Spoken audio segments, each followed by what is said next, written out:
Hello, everybody. Hey, it wasn't very long after I gave the last update on Monday that the Ministry of Health, what is it, Health, Labor, and Welfare, as well as the Ministry of Foreign Affairs, updated the website with all of the details that we're going to need for October 11th's reopening. So we know what we have to deal with now. It's all really good news for the majority of the countries out there. And in this episode, for the first 15 minutes or so, you're going to get all of the information that you need. You don't have to keep watching until the end. However, we're going to be doing a call-in on the Discord server. Moderators, just a little heads up on there. Let's create a call-in section, and we're gonna take some questions from everybody because I know that there's a lot of people who have a lot of questions, and everybody is kind of worried about their trips. Is it the right time to visit Japan? There are a bunch of other YouTube creators that are doing this kind of stuff, so it'll be nice that I can kind of stop doing it because I think we can move on to the next step now. Finally, I was looking back at this channel, Only in Japan Go, and I started giving travel updates January 26th, 2020, which is crazy to think about it. I think the Diamond Princess, this cruise ship that was infected with a lot of people, was docked at Yokohama, and Japan wouldn't let them out of the ship, which is pretty much what happened for the last 2.5 years with the border. It's like everybody stay in place. They're not ready yet. Well, it seems like October 11th, Japan is going to be ready, and we're going to be ready for you, most people. Let's just take a look here at the website because I think that that's the best place to get your information. Go directly to, this is from the Health, Labor, and Welfare. I don't know if the link is still in there, but it was in the last video that I updated you with. To move the computer here. We could just go through this really quickly. The MOFA, the Ministry of Foreign Affairs, we'll take a look at that, as well as an email I received from the embassy. I received an email from the embassy from somebody who was getting the visa, the process at the Japanese embassy to get the package tour, and then they received an email from the embassy just yesterday. That's from Dick, and I have the email here. Don't worry, Dick, I've deleted all the information, so no one will be sending you email messages. And I'll show you that because it's pretty neat to see that. So this updated pretty much after right after I finished the last live stream. Darn, I know I should have just waited a little bit longer. So the countries are going to be separated into colors. There's blue, there's yellow, and there's red, and you can see which color your country is in by clicking one of the tabs. But for the most part, the majority of the countries, if you were visa-free travel to Japan before, you're going to have visa-free travel to Japan starting midnight October 11th. If you're yellow and red, I don't think there's actually any red countries anymore. I think they've all been moved to yellow, which is all pretty good news. This information is all brand new and changed just yesterday, so just the day before yesterday, I believe.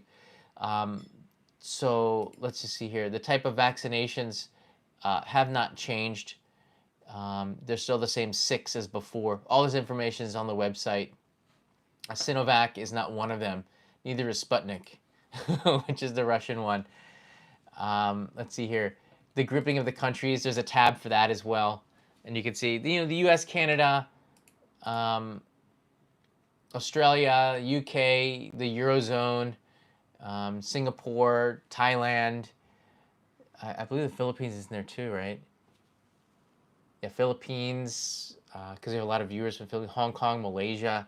That's all in the blue countries. There's 128 of them, so the chances are pretty good you're in the blue category. In the yellow category, India is still there, and that's of note, which I don't think it's going to be there for much longer, but it's in the yellow, and I think in a couple of months maybe it'll be moved up to the blue. North Korea, because it's right next to North Korea. You're like, what?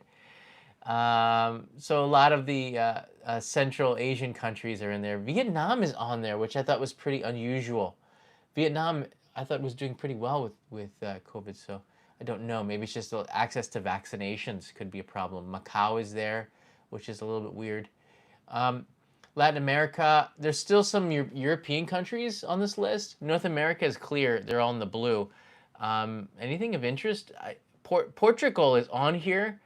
and we have a few viewers from there. I don't know how Portugal is still in the yellow. I guess the situation is quite bad there, but it's grouped in with the Vatican. What?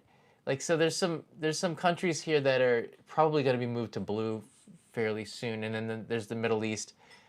Saudi Arabia is there, which is unusual. I don't know what this is based on, but some of these countries might be moved in before October 11th. So that's all pretty good news here. Egypt, Democratic of Congo, just countries probably where we're not getting a lot of information from. They've been moved in there, but Portugal is it's a little odd. So there's a good chance you're in the blessed. We call them the blessed countries, and the cursed countries. The details of the quarantine, pretty much quarantine is like over. Only if you're in a yellow country is there any kind of quarantining, and even then, it's like it just depends on your COVID negative tests. Again, these tests for negative test results are no longer needed on October 11th for majority of the people. Let's take a look. Let's just confirm that because I could be wrong. If the majority of the people, meaning the majority that are vaccinated here. So if you're blue, let me explain this here. If you have a valid vaccination certificate, you're not required to have any COVID testing at all. So you don't need a pre-test or an on-arrival test. If you're blue and you don't have a valid vaccination certificate, you still need to get that 72 hours before departure test. But that still means that you can enter Japan without a vaccination. So you don't need to have been vaccinated with anything in order to come to Japan. You just need to have a pre-departure test and be negative. The yellow, so it's basically more based on science now. I'm not sure about why you still need a test. 72 hours before is like an eternity. The yellow test, yellow countries like Portugal, with it, you're not required. Without it, that's when things get a little bit tougher. If you don't have a valid vaccination certificate, you have to have a pre-departure test 72 hours before and then on arrival, and you have to quarantine for 3 days. So the quarantine is still there, and if you're a red country, they're still quarantining. So India and Portugal are of note, and Saudi Arabia are of note with this. So if you're vaccinated, you have pretty much the same procedures as the blue, so it's not too different. It's just if you're unvaccinated, and then the red one, it's there's quarantining, and there's just not a required test if have a vaccination certificate. And there's only like very few countries in the red, if I think there were none. So there you go. That's the new procedures. No more self-isolation. That's really good news. Note to all the visitors here. I don't know if you're going to have to sign a. I don't know if you're going to have to sign a. That's kind of one of these not waiver forms, like promise notes that you're going to be wearing a mask and doing your best to try not to. If you feel sick, you're going to report it to the authorities and things like this. I'm guessing that they're still going to do something like this. I think it's not a bad thing because it gives you an idea that in Japan it's just a different approach than in Western countries. Japan is like a community. We think about the people around us a little bit more maybe, and as a result, we want people who come here to visit maybe to think about the people around them too. And of course, you want to think about yourself, but we also think about the people next to us, which is why we probably wear masks when we don't need to, and etc. And I'm sure that they're going to still have maybe this pledge, is what it is, that you have to sign. And it's a good thing because you look over the pledge, you get an idea of the rules. You go, okay, yeah, I get it. And then you sign it. And if there's any issues, and then when police come as a result of it because you're just being a jerk, they always have that pledge and say, look, dude, you came in here, you signed this thing, you kind of understand, right? So why are you being a butthead? So that's maybe they're still going to have that. We don't know all of this. This stuff can also change again. I mean, not going in a negative way where they're going to stop tourism, but the details, more things can be added to it. So this is pretty much the bulk of what you need to know. That PCR test before departure was a pain in the neck. And I'm glad that we don't have to do that anymore. Neither do you have to get visas. Now, before I show you the other one, I just want to show you this email message. Hold on, just make sure. Yeah. So this message came in from Dick here, and let's see if I can make this a little bit smaller to fit in the screen. Well, then, so basically, the Japan embassy is sending back the passports because it says, we received your visa applications and passports, but since you are entering Japan after October 11th and you are a citizen of a visa exempt country, including the US, you will not be required a visa for short-term stays less than 90 days. So it looks like they're going to be 90-day visas on arrival for the purpose of tourism, business, visiting relatives, etc. So we will send your passports back on September 27th. You should receive it within the next couple of days. Visa exempt countries for 68 countries and regions, including the US, for short-term visas will be reinstated as of October 11th. So the word reinstated is pretty important here, because I think if you had visas that were suspended, this word reinstated probably means it's coming back on. So that's all really good stuff. Visa exempt measures will resume from midnight October 11th. Again, if your flight is early, you're so screwed. I'm telling you right now, if your flight is early, you're going to have to wait until midnight, because honestly, Japan sticks to these rules like it's in the Bible. It is like written there. It's in stone. It is Hammurabi's code. Midnight. If you come at 11:59, you're waiting a minute. That's very funny. And this came from the visa section of the consulate general in San Francisco. So Dick, thanks for sending me that. That's a pretty good way to verify for sure that this is real. Here are the visa exempt countries from the list here. I'll add this all to the description of the video following the ending of this video. So they actually write in the amount of days that you'll be getting. So the 68 countries are visa exempt. If you're from Brunei, you still get a 14-day visa. There are notes next to it. But for the US and most countries, Australia, New Zealand, Portugal, Italy, Germany, there's a note here for Germany. You're getting 90-day visas, I believe. Right. Periods of stay are granted will be 15 days for Indonesia and Thailand, 14 days for Brunei, 30 days for UAE, 90 days for other countries. That stinks. I don't know why Indonesia and Thailand only get 15 days, but why do they get one more day than Brunei? Must be some sort of agreement. And UAE gets 90 days, but why write that separately? Because UAE gets 30 days. That's enough. And then everybody else gets 90 days. How cool is that? The note for Germany was for nationals from these countries are permitted to stay up to 6 months. Whoa, so basically the note was, hey, if you're German, you can stay for 6 months? What? That's not fair. All right, that's kind of neat to note. So the 6-month people are Switzerland, United Kingdom. What? So basically they've just reinstated Mexico. Mexico gets stay longer than the United States. That's so awesome. Hey, Mexicans are invited to stay for 6 months. That's wild. Awesome. I don't know why I didn't expect that. I guess because immigration is so rough in the U.S. And then Austria gets 6 months. That's cool. So if you wanted to check this out, Germany is the Access Partners. That's what. That's not true. It's over, okay? I saw that comment. It's not true. So that was really good information here. Thank you, Dick, for sharing that. We can look here. We'll look here at the Ministry of Foreign Affairs also has an updated information here, and they state clearly from October 11th, except for returnees and entrants with symptoms of the suspected COVID-19 infection, on arrival test at the quarantine stations. So unless you have symptoms or you're looking sick, you don't need a test at the airport. Again, if you look like you have a fever, if they flag you, then you have to be tested. And here's the deal, yeah, you don't. This is a reason. I'm not going to tell you saying you must get vaccinated, but there are positives if you are for travel. I don't know what the negatives are, but I can tell you this. Right now, there's not a lot of tourists coming from abroad. In a couple of couple of months, there's going to be a crap load of tourists coming to Japan. And these testing stations, they used to be like 2-3 hours. They're probably going to be like half a day. So I'm saying, like, if you are in the non-vax and you have to get tested on arrival, that's going to stink. Okay?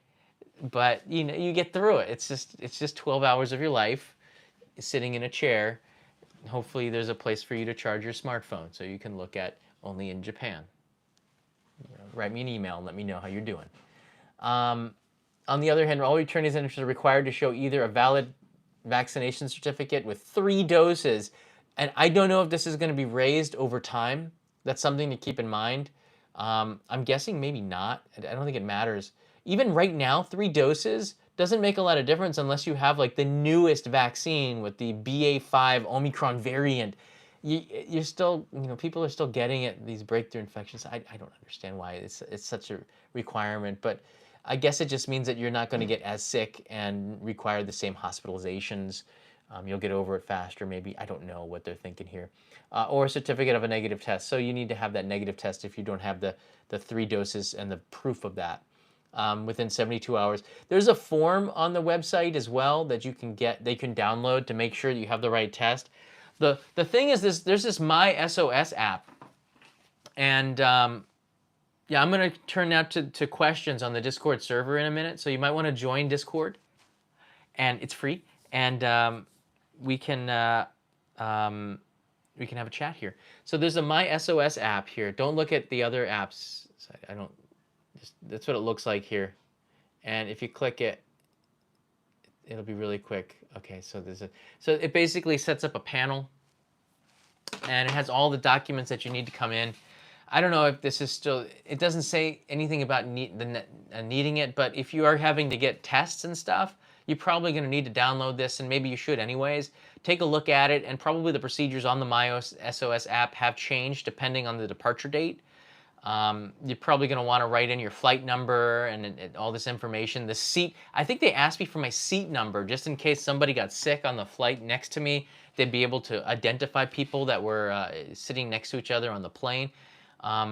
So the My SOS app is pretty useful, I thought, and you might want to download that anyways. Even if you're going in next year, it's kind of neat to download and start the process of it. I don't know if it's going to be necessary, but right now, I would do it. Next up, I want to take some questions from everybody out there. This is kind of the cool part. Last time we had a heavy breather, so this time we're not sure what will happen. That's part of the excitement of having a call-in show. Anything can happen live. Did I set this up here? So there's a mods chat. Let me see if I can find it. Listen in. All right, I think I will speak on stage.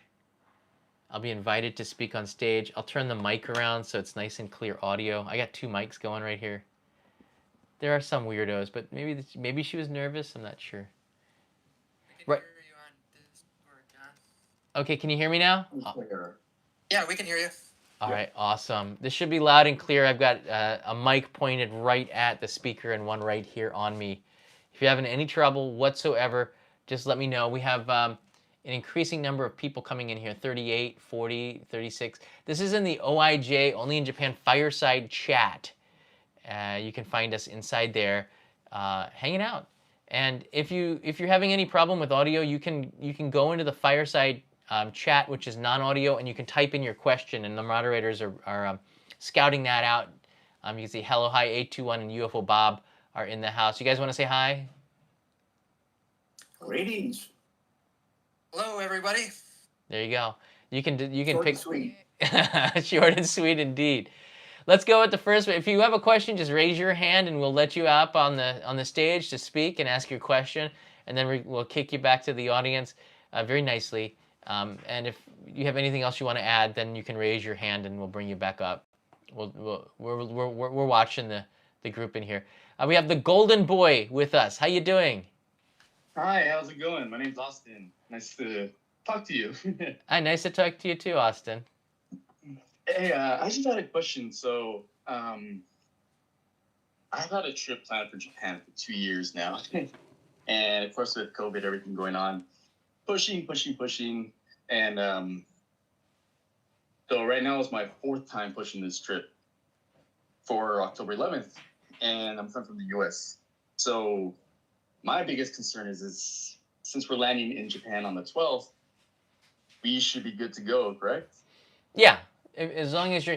When I looked at the email that Dick had sent me, um, they pretty much say at midnight on the 11th. It says if you're arriving on midnight on the 11th or after, then the rules that you see apply to you. So you shouldn't have any issues at all. But I always bring paperwork with me if I have it, anyways, and just always have everything backed up just in case. I don't know, but I don't see any issues because this is now published on the government websites, two government websites. So it's pretty solid information. Right. Yeah. And that was my biggest concern because like with everything going on, for me personally, like I had to push vacation, cancel vacation, try to request it back, get the airline to move my thing over because I was originally supposed to go on the 7th of October, and then I had to like switch over 4 days. But luckily, I was able to do all that. I just like I'm like, okay, am I still able to go or not? Oh man, And that was the last thing. that stinks. 4 times you had to move the trip. That really, Yeah. damn. Yeah. Well, guess what? You don't have It to do it sucks. anymore. I know. Finally. It'll be my Finally. third time going back. And then my girlfriend's going with me this time. And it'll be her first time. And it was always her dream to go to Japan forever since she was a kid growing up. And we'll be going for like 3 weeks. So that's something very, very crazy for me. Have you booked your accommodations and everything yet? Yeah. So I'll be staying in Asakusabashi. Actually, it's a place that I've stayed at the last 2 times I've been. Yeah. And through the travel agency that I went, well, not travel agency, but the hotel and Expedia and everything, I was able to get like insurance for us or travel insurance just in case anything happens. That was like fairly cheap. That I'm not sure if Expedia offers that to like everyone or if it was specifically that hotel that did it, but it was very cheap just to get that insurance just in case because that's like COVID insurance and just basic medical coverage for when you go. That's one thing I want to stress right now. If you are coming to Japan, I would highly recommend getting some kind of travel insurance that covers not just cancellations, but also in case you get sick. J&TO wrote on their website some of the examples of costs if you were to get sick into Japan or get injured or hurt. And the benefits of having travel insurance that cover just a couple of weeks of your trip are huge because if you didn't have it, Japan can be quite pricey. I think if you had a heart attack, I think the price was like 10 million yen or something. What is that, 10 million yen?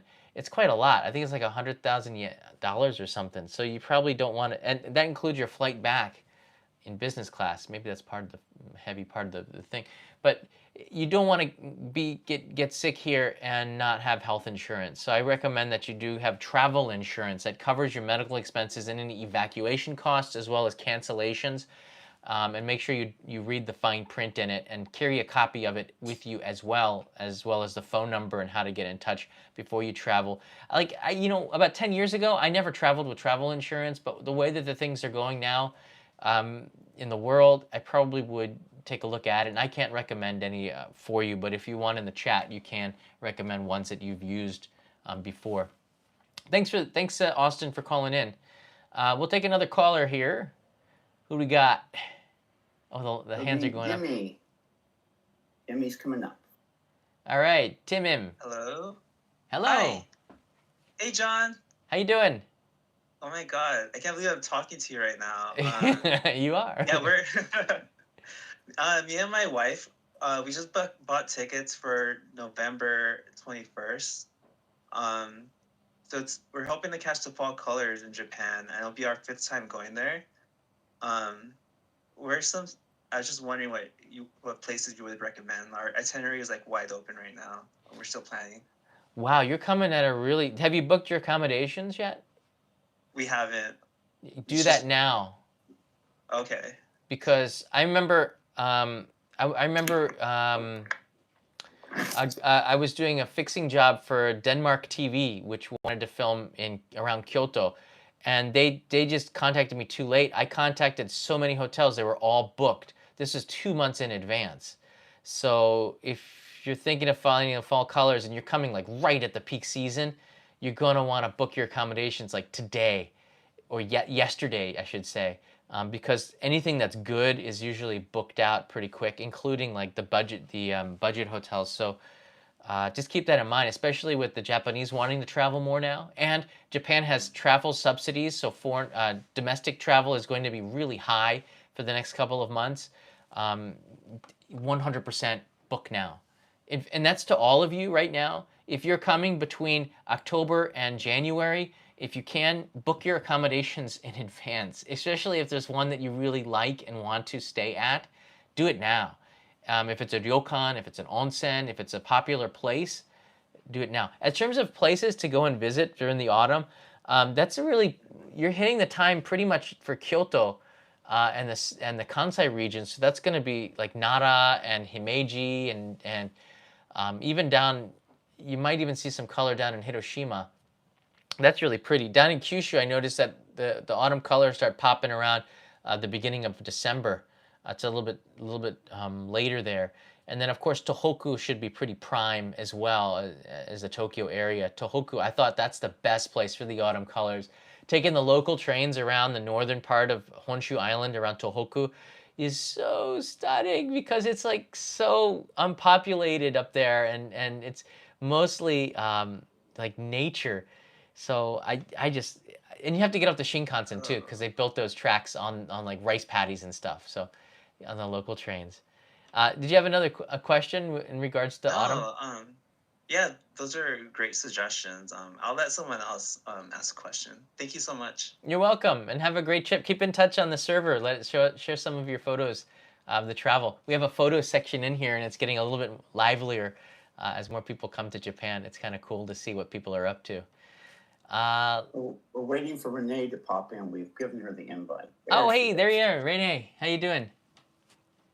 Hi.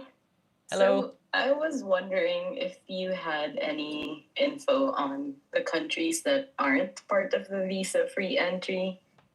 Because, like, for me, I actually have an existing multiple entry visa, but it was suspended to make way for the ERFS, those visas during the pandemic. So I can tell you right now, Yeah. what country are you from? Oh, I'm from the Philippines. Philippines is, I believe they're visa exempt. They're back to where they were before. Philippines, hold on a second.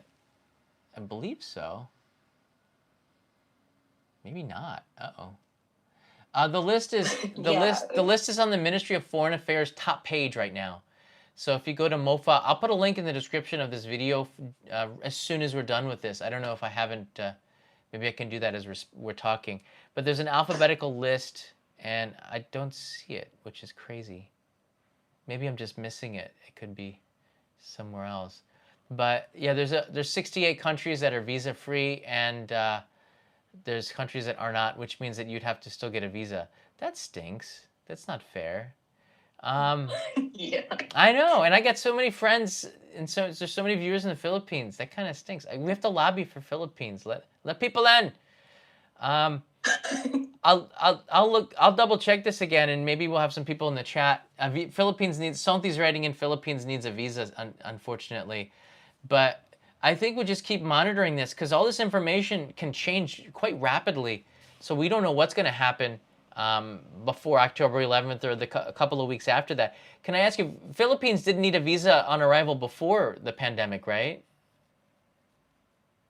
We needed it. So Oh. I have a multiple entry visa, but since right now it's suspended, I don't know if that means they'll keep it suspended. There was some news that we might have to get a new visa, like they'll cancel the old ones. Oh, right. But, yeah, those are just rumors. Would it still be valid if not for the pandemic?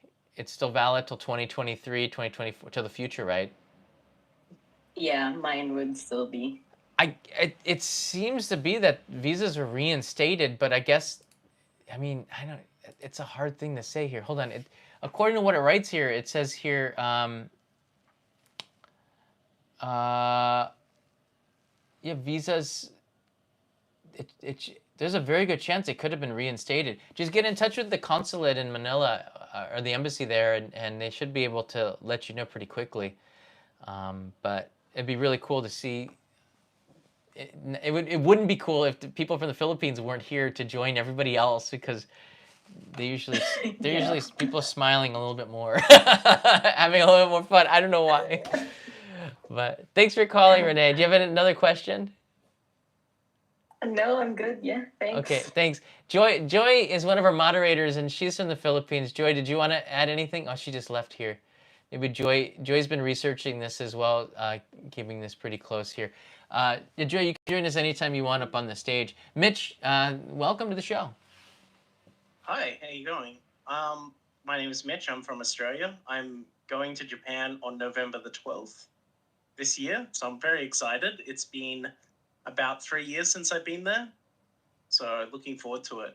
I've got a few questions. So when I go on the 12th, I've already booked my accommodation. I'm going for 3 months. My question is do I need to fill out the MyOS SOS app? And if so, how is that going to go? Because I still haven't got all my itinerary yet for my flights. Okay. I booked my flights, but they haven't disclosed like seating numbers and things like that.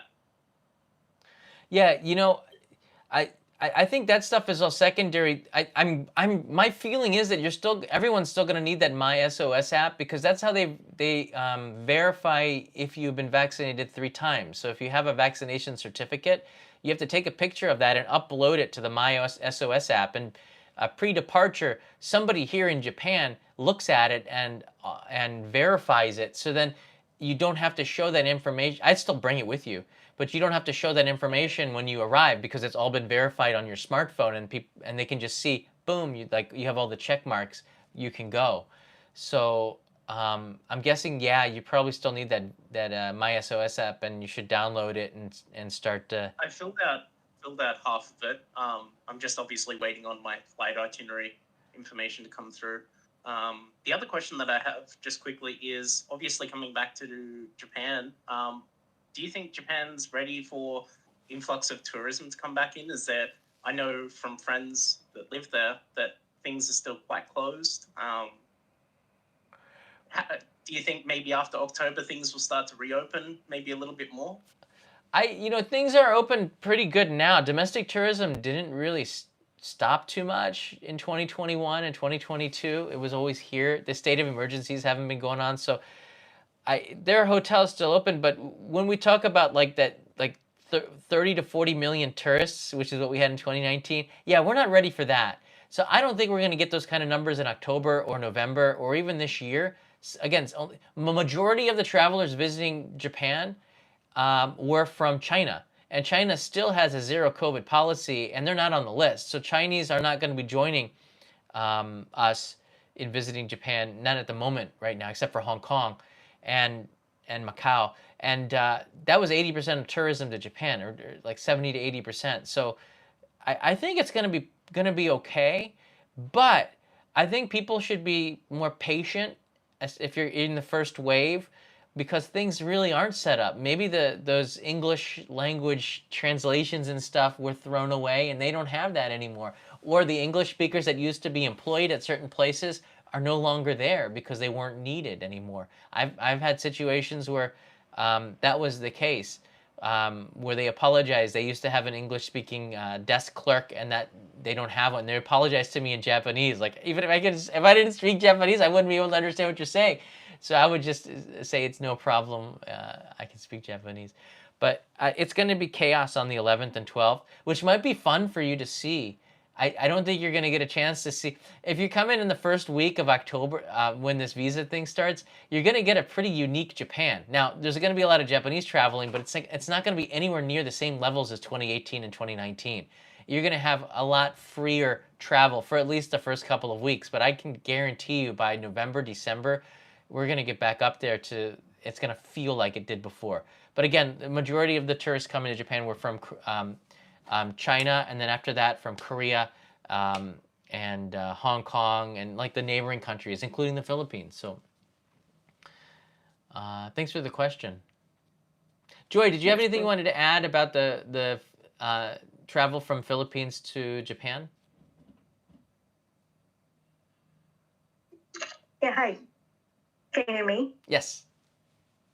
Yeah. Unfortunately, we're part of the list requiring to apply for visa. It's non-to-travel agency accredited by the Japanese embassy. In as far as the visas issued prior to the pandemic, it's still under review, or should I say, it's not being considered. Meaning, I do have a visa up to 2024, but it's not honored at the moment. Oh, so it's still suspended at the moment. But yes, it is. But we're Interesting. waiting for any developments from these companies accredited by Japan, like for example, Universal Holidays. I'm still watching the developments here as far as the Facebook community is concerned. Okay, keep us up to date on this. If you hear any information on reinstatement of visas and stuff, let me know, because I'll add it into regular live streams. We have a lot of viewers from the Philippines watching, so it's nice to have add in that information. Thanks, Joy. Yeah. Welcome. Okay, we have here SJWH 09. That's the SJWH09. How you doing? Hi. My name is Sam. I'm actually from Seattle. I'm going to be traveling to Japan the last week of October for about 2 weeks or so. I'm going to go to Tokyo, then take a train down to Osaka to stay to visit surrounding cities and stuff. I was curious about the exchange rate situation, as well as with the combination of influx of travel and whatnot. I know the tip is to buy currency now while it's cheap. But out of curiosity, what's your sort of take right now around getting currency, or waiting to get currency to kind of see what happens, like see if like the yen increases or stays the same? Yeah. I'm been doing some research around that. I'm just kind of curious what your take is on that right now. Buy. If anything over 140, buy it. Okay. I don't think Japan government's not gonna allow it to go over 150. Ikimasu ka? Okay, you want to say hello to everyone? No? Shy? Hi. Okay. Hello. Hello. All right. I'm going to work. Okay. You don't say welcome to Japan. Oh, welcome to Japan. We're right. waiting. All right. Itsurashai. Yeah, so I would say anything over 140 is cool to buy right now. Even if it does, just buy it, because look, they're going to intervene again.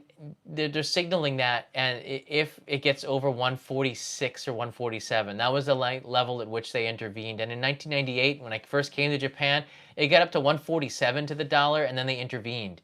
They buy yen, and it brings it down again, and it's a temporary relief thing. But I don't know. I don't think that the exchange rates are going to stay at 140 forever. So if you have a chance and an opportunity to buy some yen, right now it's at 144.7. Oh my gosh, buy. This is crazy, all right? This is like the fringe of them intervening. And, when you do get here, if you use your credit card, you're using, your debit card or whatever, you're getting usually the most favorable rate, so it's not an issue at all. But if you have the chance, buy yen. And I never buy cash. I usually use my card, but it's nice. When you have yen, it locks it in place. And then, Exactly. You get a really good rate. I was telling people to buy when it's at 125 to the dollar. Nobody saw this coming, but it looks like it's going to be here for a while, because Japan is not going to be raising interest rates, and the U.S. is going to probably raise them again. Japan, of course, not going to raise it, because then people start to save money again, and Japan wants people to spend money. There's a whole economics behind it. But for the domestic economy, actually, it's not too bad to have a higher yen right now. I'm just glad that they finally opened up their eyes and are taking advantage of tourism to get those dollars in, which they haven't been doing for a very long time. I know that the exchange rate had a big part to play in the opening of it. Any other questions, Sam from Seattle? Yeah, I guess just a quick question. Maybe it's kind of a strong pivot here, but I've been looking at ryokans and whatnot. Of course, definitely in Kobe with the hot springs and everything over there too.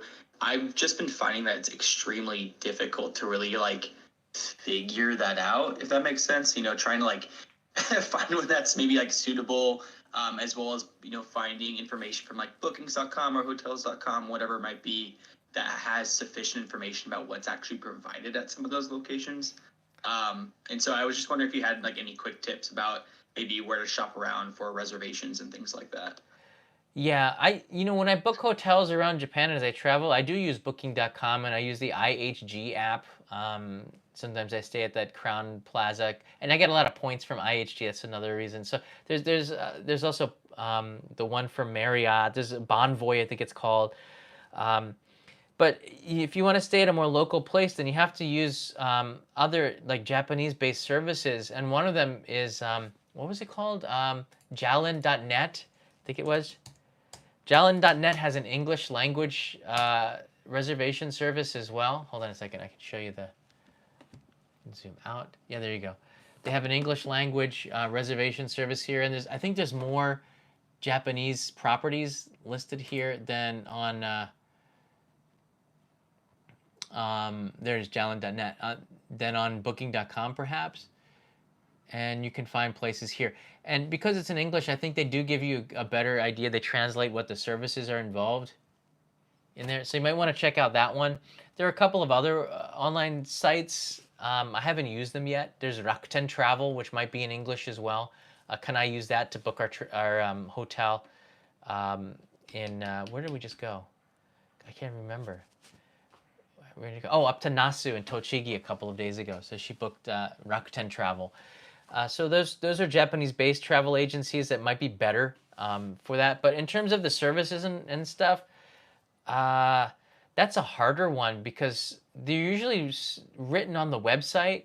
But if you have any questions, I use Instagram hashtags or locations. So I go on there and see what people have tagged. And you can see from like the popular ones and then the most recent tags. And if you go to most recent, you see people like tagging the lobby, the rooms, videos and stuff of the accommodations, the food that you get there, of course the food. And that's been a pretty important tool to use, as well as Google reviews. Japanese use the Google reviews from Google Maps quite a bit, as well as I do. I think you can follow, you used to be able to follow me on Google Maps. I don't think they do that anymore, but I think I got like 7 followers. But I write reviews of the places I visit with pictures of the accommodation, so you can try those out too. Does anybody else, if you can write it in the live chat here, to answer that question, if you have a different answer than what I have, you can add it to the live chat or in the comments in the playback of the video later, and that'll help out everybody because people have the same kind of thinkings. Yeah, I always look for parking as well, and that's sometimes not clear when you book a hotel. I have to call them, and then there's not English speakers there, so it can be challenging. But if you do call and you speak in English, just don't speak louder, just speak slower. Okay, that'll help, and be calm. And just say, Eigo o hanasemasu ka? That means, can you speak English? And they say, yeah. That means just hang up the phone and say, sumimasen, arigatou gozaimasu, and then you should be okay. Eigo o hanasemasu ka? Let's go to the next caller. Thank you for that. You are on. Boku Tobai. Hello? Hello. I'm here. Oh, hi. Hello. Love your videos. Just want to say thank you for all the information. I've literally been watching nonstop for Thanks very long for time. listening. Yeah. My question is, I haven't been to Japan before, so this will be my first trip. I haven't booked or planned anything yet because I'm still getting the information and figuring out like what's needed. And that leads to my question of like the process of like the airport once you get there, and then also like accommodations, like you say, like having that, is that required to have? Or because I have family over in Japan also, and that's another thing I'm like checking in to see like, okay, if I book my flight, I get to Japan, get through immigration and whatnot, and then I don't have like an accommodation, is that gonna like I don't think so. Let me answer this in the pieces because I'm going to forget. My attention span is short. Yeah, when you get an arrival, I would highly recommend that you have at least your first night booked. But if you have family there But if you have family there, you can add in that address because they do ask on the customs forms and declarations and the immigration. There's a paper. I don't know what they're going to be using on October 11th, but they do ask for your address. And of course, I have a home address which is written on my foreigner card, so residence card.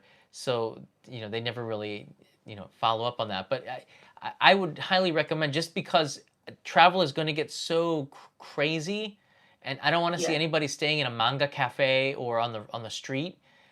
It could be really, especially in Just have Tokyo. something, even if it's just like 1 or 2 days. Just have something to give to immigration when I come to Japan. Yeah, I don't know how strongly they're going to be asking. It could be just based on the country you have, or how much money you have. I don't know, but having an address when you travel anywhere is pretty important. So it's good to have that booked. If you have no accommodations, it's like, what are you going to do? You going to sleep on the street? They want to know. They're going to ask you all sorts of questions. And getting a place on arrival, you used to be able to do that maybe like 10 years ago, but you can't really do that anymore. And with the situation with travel domestically going to be crazy with these travel vouchers, I get they're paying me to travel, and they're paying Japanese to travel. I would book, just have at least 2 or 3 nights in advance, and maybe you want to book the rest of it. I don't know, but everybody travels differently. Thank you. Yeah, like I said, it's going to be my first time in Japan, so I'm just I'm overwhelmed, excited, and trying to figure out what is the best plan for this, so I'm not wasting money. I don't miss that something, because I'm American, so my first language is American. I know how to say hello and thank you, basic Japanese, and I'm trying to learn a little bit more before I go. So I just wanted to have an idea of okay, so immigration, customs, all that good Where are stuff. you flying into? Having accommodation. Where are you flying into? What is the Narita, Haneda, Kansai? Haneda. Haneda. All right, so that's pretty central in Tokyo. What's your budget per night? I'm planning to come. I don't know per night, just depending, but I'm planning to come. I'm trying to get the rate converted to about 500 to 800 for about 3 to 4 weeks is the plan. Like I said, nothing set in stone, but that's the budget that I'm working with as of right now. It could be more as I get closer. I want to try to go during cherry blossom season, which I know is going to be crazy also. But I really want to get as much as I can out of this first visit. I know it's my first visit too, but it's been years. So I've been planning this and thinking about it and trying to figure out how am I going to get to Japan right now? I need to be here. So I want to make this experience. It might just be one experience, because it's expensive, and I'm a college student, but I've been thinking about this for 2-3 years now. So it's I want to have my first experience in Japan be so wonderful that I don't mind spending the money to keep coming back. I want you to have a good experience too. So a lot of people who are coming in October are repeaters. They've been waiting because they love this place so much. So there's a place called Kuramai, I can see the kanji. Kuruma. Kurumae. This is an area, they call it the Brooklyn of Tokyo, because it's kind of, it's not the Manhattan, I guess you would say. And this is a place that's famous for guest houses that are pretty affordable. But what I really love about Kuramai is that it's really a backpacker central, and there's a lot of other travelers. You don't get that in a lot of places around Japan. Where you have this international vibe. When I'm in Europe, I would stay at hostels, and not just because it was cheaper, but because you could make a lot of friends as a solo traveler and find other people to travel around the country with. You could make posses and stuff, which is what I always did, and I have some really good friends as a result of it, even to this day. Kuramai and Asakusa, those areas are the two with the most amount of backpacker budget places. That you're going to be able to make a lot of friends with. I know that a lot of the youth hostels and guest houses in Kuramai went under or were suspended or closed. I don't know if they're coming back either, but I think Booking.com and some of the other websites did have that as an option, and they are very nice looking and clean, at least the ones that I saw. So I think they're 3,000 yen or something a night, maybe with some kind of Japanese breakfast, rice and natto or something. I don't know. But definitely get an address for as many places. If this is your first trip to Japan, try to book the accommodations for as many places as you can, because again, you don't want to be stuck without one, especially if you're going to a popular location like Miyajima and Hiroshima, or even Hiroshima if you want to stay in a nice place. book in advance. We have here Tamiya Tom. How you doing? Hey, John. Hi. Yeah, just a quick question. A friend and I are traveling from the UK, middle of January to Tokyo. I have a British passport, but he has a Portuguese passport. I'm thinking, is he going to have any issues because obviously Portugal is on the yellow list? Only if he's unvaccinated. Is he unvaccinated? I think he is, yes. Okay, then according to the policies here, if you're yellow and unvaccinated, he'll need a pre-departure test. Yeah, okay. No Okay. problem. Yeah, pre-departure test and yellow, unvaccinated. You'll have a test on arrival, and there's, as of right now, I think there's still a quarantine for yellow. I think so too, yeah. So it says it's only 3 days, which is better than 7 days or 14 days. Well, I remember Greg, life where I'm from, Greg had to quarantine for like, I think it was 10 days, which is crazy. Ouch. That really sucked. But it's still a quarantine, which nobody wants, and it's still kind of ridiculous. I don't know if this is going to be, if Portugal's going to move out of this list. I'm not even sure why they're on the list. I guess things are tough there right now. But this could very well change in a couple of weeks or by October 11th as well. That's why there's always some kind of shifting going on. But currently, yeah, it's, if you're unvaccinated, a test approved by Japan. Make sure that's I will noted. tell him that, yes. Yeah. Usually, you're getting the test at the airport, usually those are the safest, and they usually have a pretty fast turnover time too. And then a test on arrival, which they'll take care of. It's just that My SOS app will guide you through the process, and I thought that was really helpful. Meaning you would, I guess, take a picture of his passport, and then based on his nationality, they would know all of the policies at that time. And as it changes, they'll update the app for what he needs to upload to the app in order to be verified. And for those that are watching the My SOS app, verified stuff within 6 hours, meaning if we uploaded a picture of our vaccination certificate, within 6 hours, it had been given a green check sign, meaning a human had somehow verified, or maybe a robot, had verified that was acceptable. So I'm sorry about your friend's nationality, your travel buddy. Yeah, it's a bit of a pain. Okay, thank you very much, John. You're welcome. Thanks for calling. Yeah, that's going to be really tough. But the thing is with this information, it's always shifting, okay? So it's worth bookmarking the ministry. For the quarantine and stuff, the Ministry of Health, Labor, and Welfare is where you want to go, not the Ministry of Foreign Affairs. That's right there. MHLW, I guess you could abbreviate that. And then for the entry stuff, you go to the Ministry of Foreign Affairs. Those two are working together. And they've actually linked off of each other, which is pretty useful if you're looking for the information. And both of the sites now have this information in English and in Japanese, and I believe it's coming in other languages as well. We have here DeMarco Uchiwa. How you doing? How you doing, John? My name is DeMarco, but you just call me Deep for short. Okay, thanks, Deep. How you doing?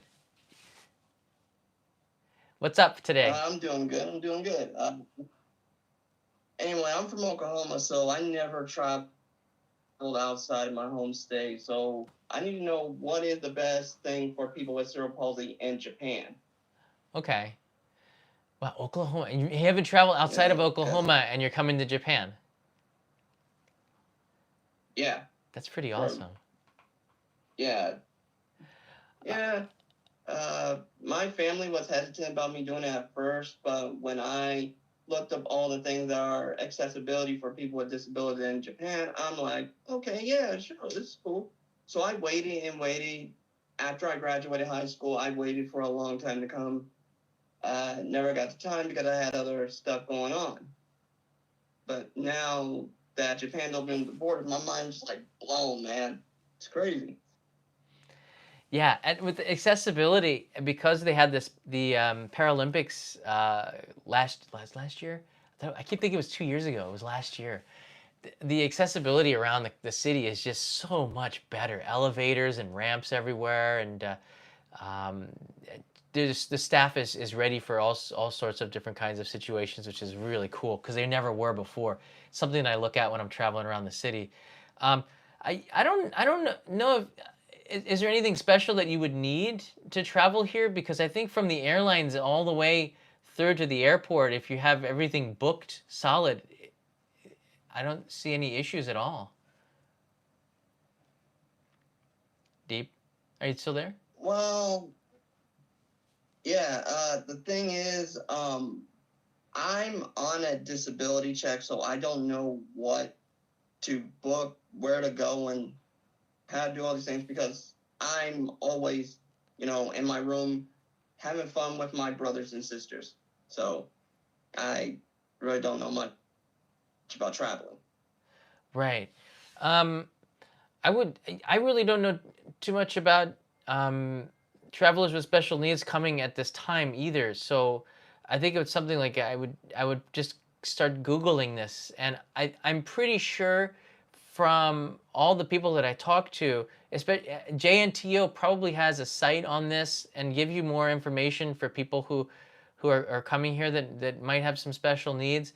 The JNTO has a site for this, and they also have a toll-free number that you can call. I like the fact that they have actual telephone numbers because to me, because I have like follow-up questions, I like to talk to people. JNTO has phone numbers, and you can talk to them. And if you tell them your situation and how you want to travel, they're gonna be the pros that will be able to get you to Japan and make sure that you really enjoy your trip, because that's what they do. JNTO stands for the Japan National Tourism Organization.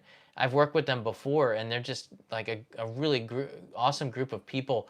And yeah, since the Paralympics were here, they have really done a good job of finding ways to make it a smoother trip for everybody who comes, no matter who you are. So I would get in touch with them. I can look up the phone number. Let's see if I can find it here. They even have a JNTO USA number. I'm just looking around the camera here. Well, I watch your YouTube channel, and I love all the information you give most people like me, and it gives us all hope as foreigners. But what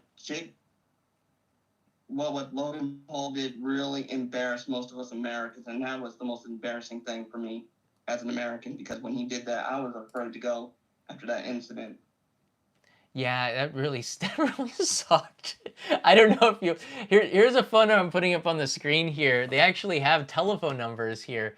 The closest one might be Los Angeles. It doesn't really matter where they are. There's one in New York as well. You can try to call them in business hours, and you can talk to somebody. I believe that I don't think they're gonna refer you to anybody else, but they should be able to answer your questions and maybe even send you some stuff, which would be cool. Yeah, I don't think a lot of people realize after he left Japan, he just created a disaster for YouTubers. And every time I tried to say I'm a YouTuber, it just left a really bad. I had trouble getting access to film at places as a result of his antics. But no hard feelings. That was in the past. We're now, I'm pretty positive, and we're looking up. And if he ever comes back to Japan and he's learned his lesson, by all means, let's collaborate. And let's put this, bury the hatchet. I don't mind. It's all good. People grow and they get older and they get smarter, and that's including myself. So I know I'm certainly not holier than anybody. I make a ton of mistakes. Thanks for the question. I appreciate it. And because a lot of people are probably thinking the same thing. Patriarch Roto, welcome aboard. Thank you. Hi, John. Hello. I have a question. How's inflation in Japan compared to 2019? It's pretty much in check right now. They're going to be raising the beer prices this month. In October. Other than that, I can't really see a massive increase in the price of things. It's a little bit.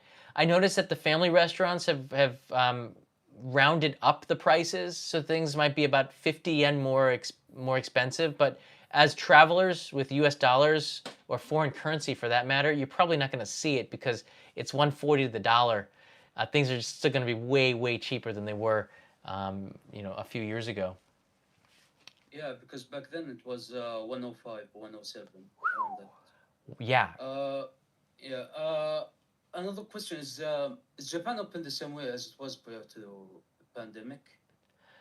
We really don't know because what happens on October 11th, we're kind of waiting to see. But apparently so. There are some conditions for those that are unvaccinated and coming from certain countries that have been flagged as yellow or red.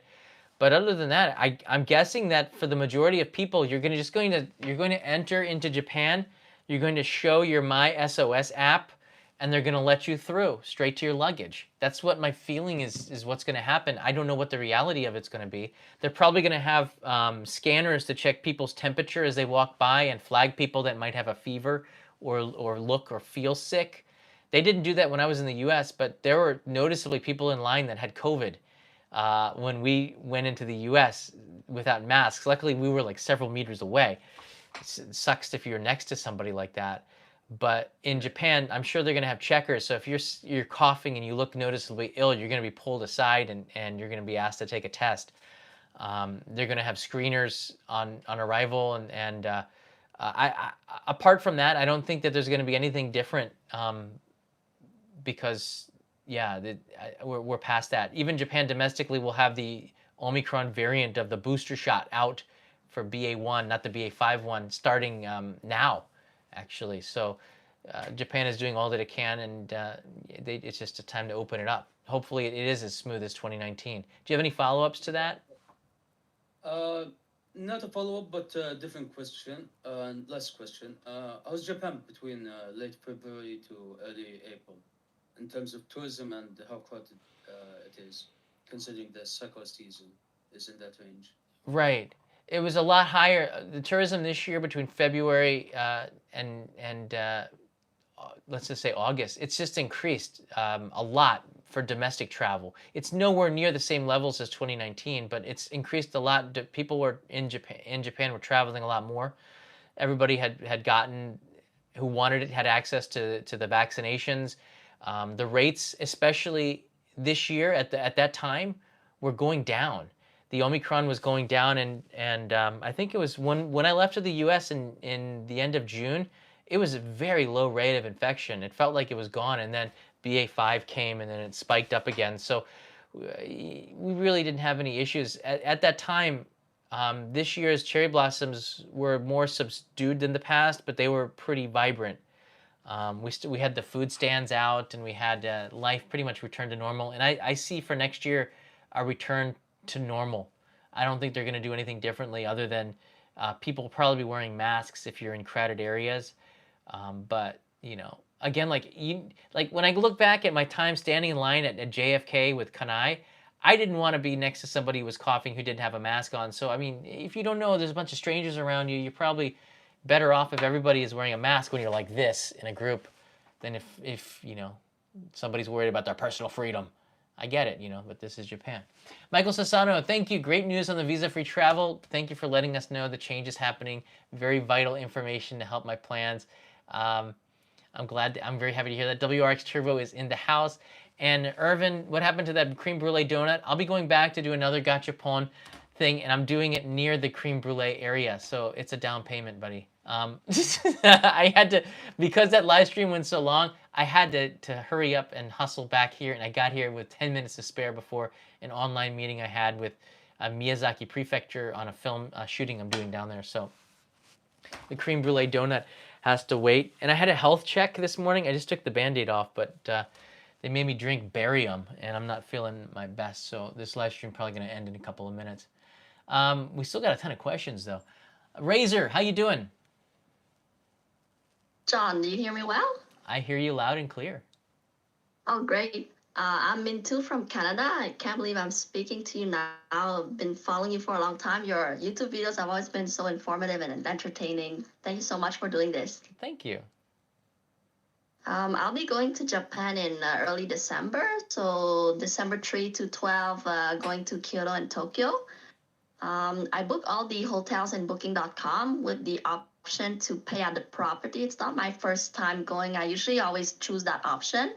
But since I'll be paying in Japanese yen according to the exchange rate on the day of payment at the hotel, I wonder if I should pay it now instead. Like, do you think in December the yen will increase I seriously by doubt then? it. I'm pretty sure that Japan does not want this to get to 150 and above. Maybe I'll just wait for the MOFA that it's official. Yeah. And if it is, then I guess I can, if I have the funds, I should just pay then instead of wait to pay at the hotel. Yeah. Yeah, then you have the prices locked in. I don't think it's gonna make too much of a difference because 144. We haven't seen prices this high, the exchange rate this bad for 25 years. So Currently. you're getting Okay. you're getting a pretty darn good deal. If it gets worse, you can always try to, I guess, cancel and re-sign up maybe. I don't know, but I would say book it. It could go. Let's put it this: it could go down. Okay, it could go down to 130. So Yeah, but you wouldn't be worried that in December it'll increase. Like, it might not be as good as now, but it shouldn't like go up high. Like you say, it shouldn't go over 150. look, Japan will not intervene and was very hesitant to intervene. But there was a point they kept on saying we're not going to intervene. We're not going to, and their yen kept getting weaker and weaker. And just a couple of days ago, they intervened and they bought yen and it drove the price down from 146 to like 140. And it's starting to go back up again. And all indications are they're going to intervene again if it gets to a certain point. And it looks like that threshold is what it was in 1998, which was about 146, 147. Then they intervene. Then the balance of Japan just having to pay way too much for the ingredients that they need to make the things at the price without massive inflation. Japan wants inflation. Japan very much has been in a deflation, so they want inflation. So that's not a problem. But I don't see the price. I don't see the exchange rate getting better than this. But again, I'm not a professional economist. I have a degree in it. Okay, thank you so much. I only have like one last question, very different. Sure. So I checked the Momiji forecast. And in Kyoto, they predict the peak is December 10, which is like later than usual. I think it's more December 5th. So since I'll be there rather a week before, like December 4 to 9, do you think the leaves will be red or I'm a bit early? You'll be fine.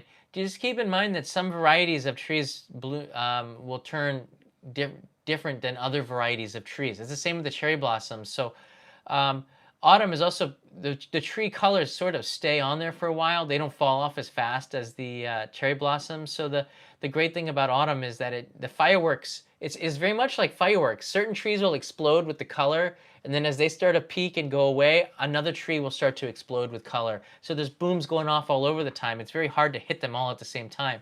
So the time you're coming, I guess it is later than other years. I'm not sure about that, but typically the peak for Kyoto was somewhere around like November 20th to November 26th or something.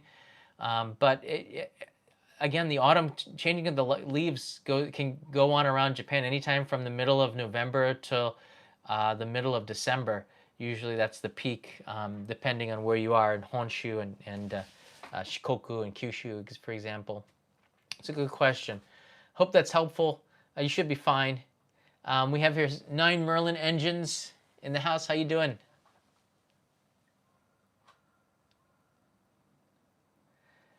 And we have nothing there. Hey, moderators, do we have anything in the chat? Any questions from the Fireside chat?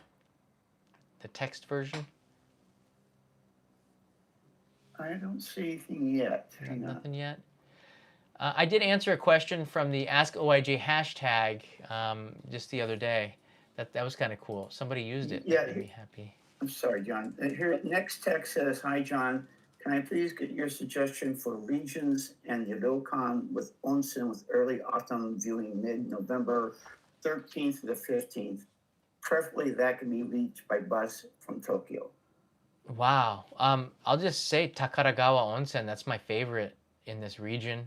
Because I've been going there for since I came to Japan, and they have a pretty good staff that can speak English. Takaragawa Onsen is in Minakuni, Minagawa. I haven't been there in ages. It's in Gunma Prefecture, and they do a pretty good job with foreign tourists, but it's also quite popular, so you want to book that in advance. Almost all of the ryokan outside of Tokyo have beautiful autumn colors.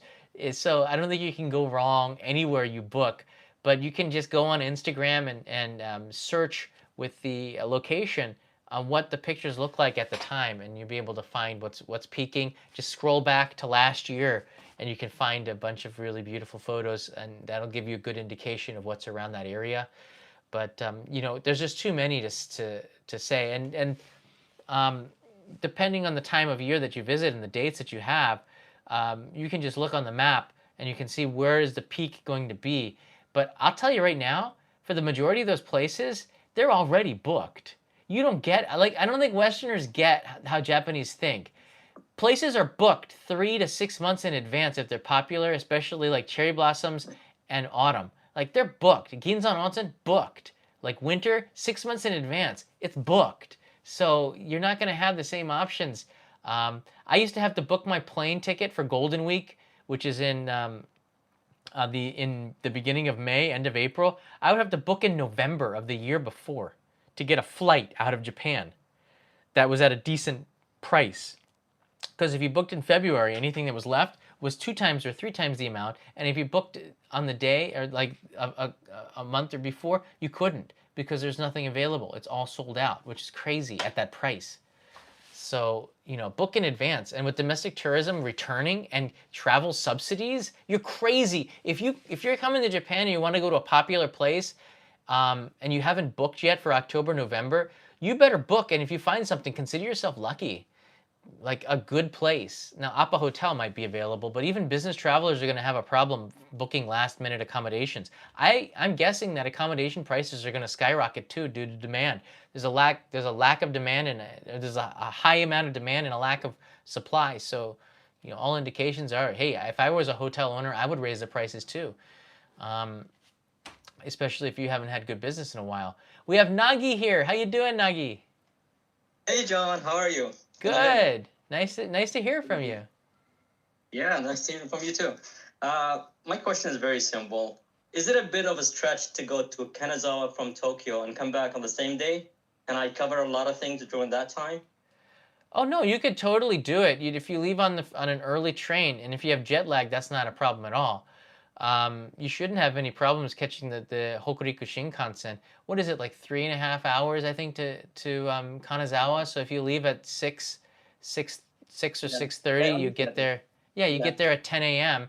And if you leave at 7 p.m., you get back in Tokyo around 10:30, which is, you know, totally doable.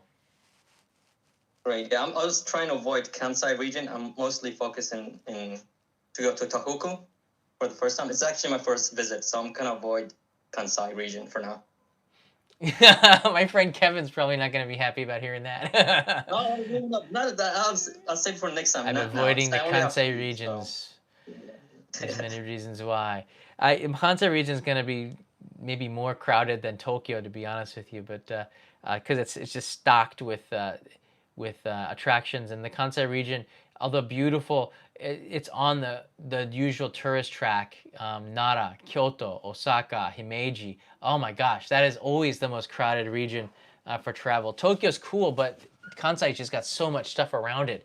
So if you are flying into Osaka, Kansai Airport, you probably, for most travelers, that's probably the best place to be, and then do a day trip into Tokyo or something. Spend more time in Kansai. But if you're avoiding Kansai, you are taking the right route. And yes, you can do a day trip if you have a JR Rail Pass, or you don't mind paying for the Shinkansen. Hokuriku Shinkansen is pretty cool. John? Yeah, go ahead. Sorry, John. Well, Nine Merlin Engines couldn't get on verbally, but he wrote in the text. He wants to know what areas are best for cheap Airbnbs. I don't know. A countryside. Look, I was talking with Miyazaki yesterday because I made my meeting. Irvin, I'm sorry I couldn't get that donut. It's now weighing on me. So I was talking with Miyazaki's, which is a beautiful prefecture. They were telling me, I said, Kanai and I want to go down and live in Miyazaki for like a month. And she said, oh yeah, please. The property prices here and everything is so cheap. So I think you're going to find cheap Airbnbs outside of the cities in Kyoto and Osaka, the touristy places, the places where everybody want to go to. you're going to find really great deals. But you probably might not even find Airbnbs in some locations because Japan made it a little bit harder for Airbnb hosts. You can't do it year round, for example, and you can't compete with the hotels, for example. So there's not as many Airbnbs as there used to be. But in terms of cheap ones, I don't know if you're going to find that many if tourism returns in October. They know. I'm going down to Kagoshima for an event soon, and everybody knew that this event was going on. So all of the prices, including the Airbnbs, were like 3 or 4 times more what they usually costed. All the hotels, even Apple Hotel, was charging 20,000 yen for a little box room. So they know how to take advantage of it. So finding a good deal at a high peak time is really hard to do. And the reason why they would be that cheap is probably because they're a little bit far away or you need a car to get there, which isn't a problem for me because usually I drive more than the train these days. But I don't know. You're just going to have to search around and know where you want to go. And yeah, see what's available for those days on Airbnb. Thanks for the question. I'm not an Airbnb master. I'm more of a booking.com person because they gave me a genius level or something. When an app calls you a genius, you feel good. You might use it more. It works for me. Yuki's here. How you doing? Hey, John. How are you? Can you hear me well? I can. All right. So I have 2 questions. One is you already touched upon it about like the accommodations, the hotels, and the Airbnbs and stuff. So my sister says that I should. So I have the trip already planned. I'm going December 11th through January 4th. So I'm gonna be there for for Christmas and New Year's Eve and whatnot. My sister says I should book our accommodations early on while everybody's like not catching up on the October 11th thing while they're still cheap. A part of me agrees with her that like I should like take advantage of not one the cheap yen and two the cheap prices overall because not a lot of people are traveling. Right. But another part of me is saying since they will know that Japan is opening up soon, I think that the hotels and the Airbnbs are actually going to make it even cheaper, so that maybe a lot more people can they can accommodate a lot more people. Maybe that's like a stretched out imaginary idea I have, but what do you think? There's not going to be any increase in hotel rooms in October and November. In fact, it's the opposite. You know, I think there's some businesses that are tottering that might even not even be able to make it until then, like local hotels and stuff, and they were in pretty bad shape. And a lot of those rooms, they didn't know when Japan was good. And this is a true story. I've been traveling around a lot. A lot of these hotels didn't know that when tourism was going to be open, so they decided to schedule their renovations now. So there's a lot of hotels that are being renovated now. So they don't have the same occupancy, they don't have the same rooms that are available because they thought they'd be on time. Like this is going to take a while. All right, let's do the renovations and start it. So October, November, December, January, February, I don't think that you're going to get reductions in prices of hotel rooms because tourism restarted. I think it's going to be the opposite. April, May, June of next year after the cherry blossoms, yeah, maybe. Summertime, possibly. But nobody is investing because they don't know what it's hard to invest in anything because you don't know what kind of numbers of people are actually wanting to return. It looked like a lot of people were turned off about Japan closing. A lot of people went to Korea or Singapore or Thailand instead of Japan. So we're not sure who's going to want to come back. So not a lot of investments coming in yet. But we will see in October 11th. I guarantee it's going to be crazy. But I would book. The exchange rate's too darn good if you're paying in dollars. And you don't know if anything's going to be available when you come. It could be like really out of the way places. I don't know, like especially if it's a popular place like Kyoto. There are some pretty good accommodations available in October. But I could see if you look into the end of October and November, especially because of the cherry blossom, the autumn colors, there's not a lot left. So not a lot of good places. So, you know, depending on how you want to stay, capsule hotels should always be available. And manga cafes and those types of places, but they're not that comfortable. And I don't know. Everybody travels differently, but just my take is book if you're coming in the first 3-4 months. So book them before the prices like extremely jack up. Or they're not available anymore because there's no rooms left. That's true.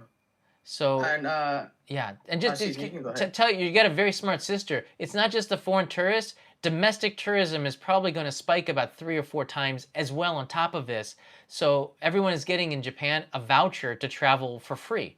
So I'm pretty sure that everyone's going to, well, maybe 50% off. I think it's like 10,000 yen depending on the amount and what, there's a lot of rules and stuff.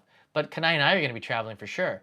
We're going to take advantage of free money. Why not? So you're competing against other foreign tourists and Japanese for the same rooms. So book. Especially if it's Kyoto or Osaka or places. If you don't mind a smoking room or something, maybe you can get. Those are usually the things that go last. But they really do stink because Japanese smoke like it smells like a bonfire in there. So you can't get it out of the pillows. It's awful. Thank you. And my second question is, with the opening of Japan, we all know that there's going to be like an influx of tourism from different countries. Do you think that since this is the first time they're going to open in like 2.5 years, 3 years, something like that? Do you think there's going to be like some sort of like discount with the tourism, what's it called, the JR Rail Pass, like how domestic tourism, like you guys are getting like 10,000 yen, was it? Right. Every day for accommodation or something Right. like that.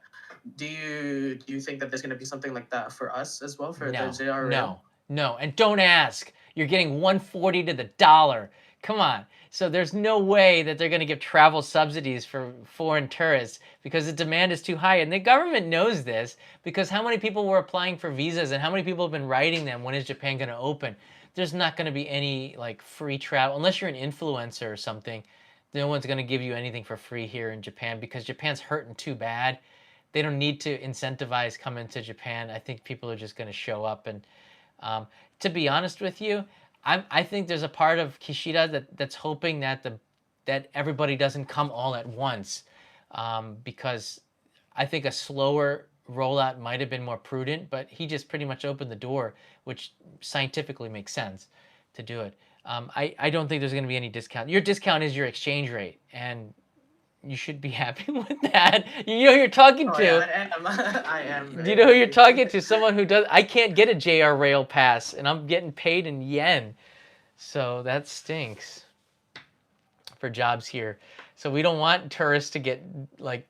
You know what? When I tell Japanese about the Japan Rail Pass deal that you guys all get, like 2 weeks for like 40,000 yen or whatever it is, jaws drop and goes, "What? That's not fair. We pay taxes. Why can't we get this?" So, I mean, and even Europe with the Eurail, they don't give you any real like discounts. It's not that greater than because the Europeans have an Interrail pass or something, and the prices are pretty comparable, even or if not worse. So Japan gives tourists coming to Japan a pretty darn good deal. So that JR Rail Pass, anyone who has ridden on it knows it's a steal compared to what we pay. So we don't want you, no way I'm giving you a subsidy. I say that as a taxpayer. Thanks for the call. What? Yeah, I'm not going to give you a discount. Not yet. I got one more question in me if you want. I'm looking at the live chat here. I got to go and eat lunch as well because we're doing this for a long time. We're just having way too much fun. If Kanai comes back, then I'm in deep trouble because she's going to be gone for a while. Sinovac will be considered already. I can't verify if Sinovac will be continued, but that'll make a lot of people happy. Unless Sinovac is considered, I don't think China can even enter the country because of all of the other requirements. The package tours, they'll just go somewhere else. But I'm pretty sure that eventually the vaccine's not going to matter anymore. Japanese people who want the vaccine can get it. Pfizer applied for the BA4 and the BA5 altered vaccine. The one that they're getting now is for the BA1. It's the early Omicron variant, so it doesn't even make any that much of a sense over the original strain vaccine. I'm pretty on top of this here in Japan, so it probably won't be a couple of months before until we get the BA4 and 5 ones, and I'm not going to get a BA1 one. It doesn't make a lot of sense. So you know, I don't think Sinovac. The point is, I don't think what vaccine you got matters anymore. And I think this 3 shots and 4 shots is eventually going to evaporate by spring of next year. But that's a lot of time to wait for people in the Philippines and China. And Japan is going to want the Chinese tourists to come back because they brought in 70 to 80% of the tourist dollars or money. And they did a lot of shopping. They brought back a lot of stuff. So we're going to want to get those people back here. When they do, Sinovac is going to have to be accepted as one of the vaccines. It's a good question. I'm in the path of the hurricane.